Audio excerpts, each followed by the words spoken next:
Le président de la République démocratique du Congo a pris part ce samedi au 11e sommet des chefs d'État sur l'accord cadre d'Addis Abeba. Au cours de cette rencontre, Félix-Antoine Tshisekedi Tshilombo a plaidé pour la revitalisation de cet accord cadre. Devant ses pairs, il a dénoncé l'agression rwandaise en République démocratique du Congo, une guerre d'agression qui continue d'endeuiller les Congolais par des tueries massives.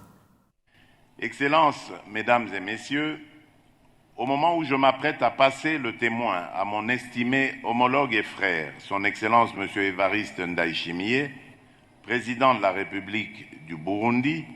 je ne puis manquer de constater l'état alarmant de la situation sécuritaire dans la région des Grands Lacs en général et dans l'est de la République démocratique du Congo en particulier. En effet, ces dernières semaines, le peuple congolais a une fois de plus été endeuillé par des tueries massives, notamment à Kizimba et à Kalega dans le Massissi, ainsi qu'à Kishiché dans le Rutshuru, dans la province du Nord Kivu, la faute à l'activisme des groupes armés et terroristes sévissant dans la région. À la lueur des objectifs consacrés par cet accord historique,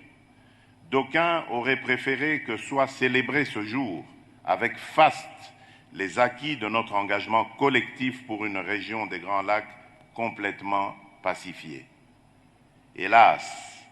c'est avec une profonde amertume et une grande désolation que nous constatons, 10 années après l'entrée en vigueur de cet accord, la rupture de ce pacte collectif par un État signataire, j'ai cité la République du Rwanda, qui, sous couvert du mouvement terroriste du M23, pourtant défait, et qui l'a ressuscité, s'est donné la liberté d'agresser et d'envahir une partie de la province du Nord Kivu en République démocratique du Congo. Le contexte de la tenue de ce sommet nous commande donc de procéder à une évaluation lucide de ce qui aurait pu être fait, c'est-à-dire entreprendre une réflexion approfondie sur le chemin parcouru, dès lors que pour nos peuples,